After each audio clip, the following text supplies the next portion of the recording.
Slide 1, title page, Kant's Categorical Imperative in Corporate Greenhouse Gas Emissions. Slide 2, Agenda and Overview.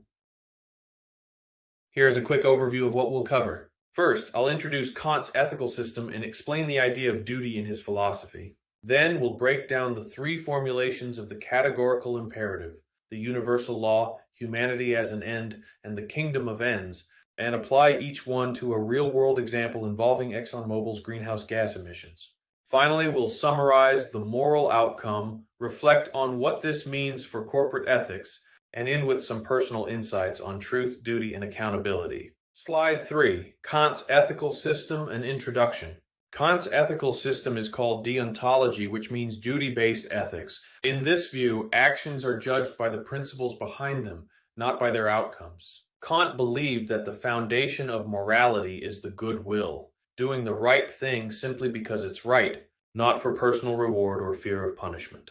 He taught that moral laws apply to all rational beings equally, and that reason, not emotion, helps us recognize what's right. Unlike utilitarianism, which focuses on consequences and happiness, Kant's ethics insists that morality comes from duty itself. This framework builds the foundation for his key principle, the categorical imperative, which we'll explore next. Slide 4, the idea of duty in Kant's ethics. Duty is at the heart of Kant's moral philosophy. Acting from duty means we do something because it's morally right, not because it benefits us. Kant distinguishes between acting in accordance with duty and acting from duty.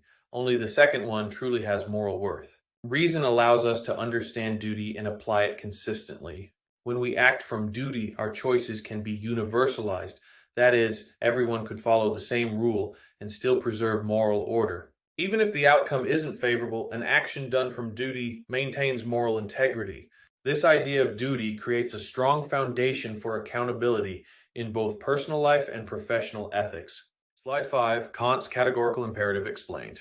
The categorical imperative is Kant's central moral principle. It tells us how to test whether an action is truly moral. It commands us unconditionally. It doesn't depend on personal goals or feelings. Kant contrasts it with hypothetical imperatives, which are conditional, like, if you want to be healthy, exercise. The categorical imperative instead asks, what if everyone acted this way? If the action could be universalized without contradiction, it's moral. This principle respects autonomy and reason, showing that morality is about consistency, not convenience. It remains a powerful ethical tool in philosophy, business, and law today. Slide 6, Universal Law Formulation. The first formulation of the categorical imperative says we should act only on principles that we could will to become universal laws. Let's apply this to our case. ExxonMobil and greenhouse gas emissions. If every corporation acted with the same maxim, polluting to maximize profit, our planet would face total ecological collapse. Such a world would be self-contradictory since no rational being could will to destroy the conditions of life itself. From a Kantian view, this fails the universality test. Duty requires environmental accountability and restraint, not profit at the expense of human survival. Slide 7, humanity is an end in itself. The second formulation tells us to treat humanity always as an end, never merely as a means. When corporations prioritize profit over people, they treat human beings as tools for financial gain.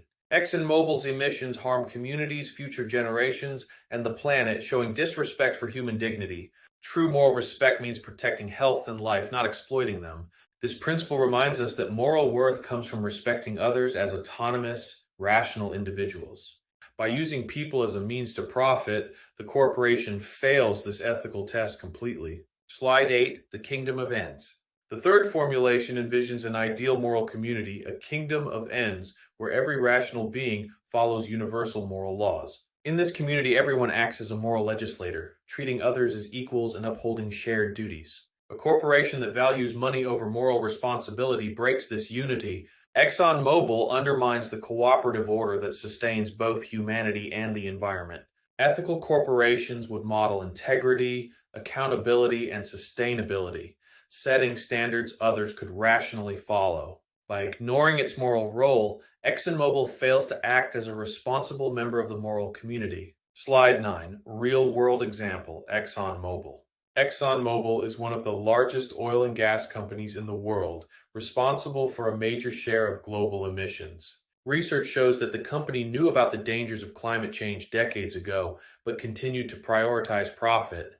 It even funded misinformation campaigns to delay environmental action. This shows a clear pattern of moral negligence, placing economic gain over truth and human welfare. Under Kant's ethics, knowingly causing harm while having the power to prevent it is morally indefensible. This real-world case illustrates how duty and universal law are violated when corporations ignore their ethical responsibilities.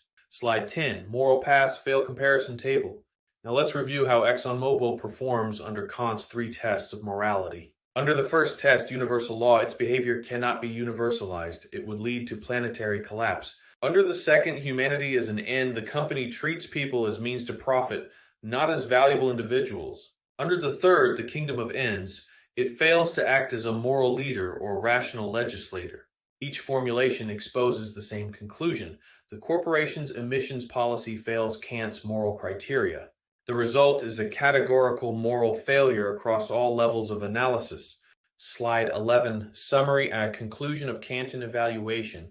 Kant's ethics shows that morality depends on duty, not outcomes. When we apply his three formulations to ExxonMobil's behavior, the results are consistent. It fails every moral test. Its actions can't be universalized. They treat humanity as expendable, and they ignore the shared duty to preserve life. From a Kantian standpoint, knowingly causing harm for profit is categorically immoral. This framework reminds us that moral responsibility in business isn't optional. It's foundational to reason itself. True ethical leadership means acting from duty and principle, not convenience or self-interest. Slide 12, Personal Reflection. Kant's focus on duty, truth, and reason deeply resonates with my approach to research and ethics. For me, morality isn't about reward. It's about integrity and accountability. In fields like data science, cybersecurity, and investigative work, transparency and truth-telling are moral duties. I see technology as a way to serve humanity, not exploit it.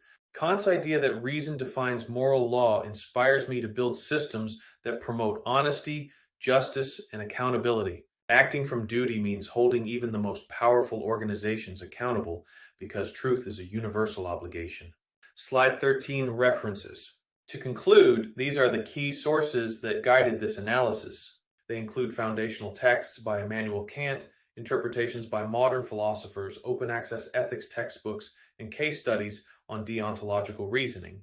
Together, they help connect Kant's 18th century moral theory to today's corporate environmental challenges, reminding us that duty, honesty, and respect for humanity remain timeless moral standards.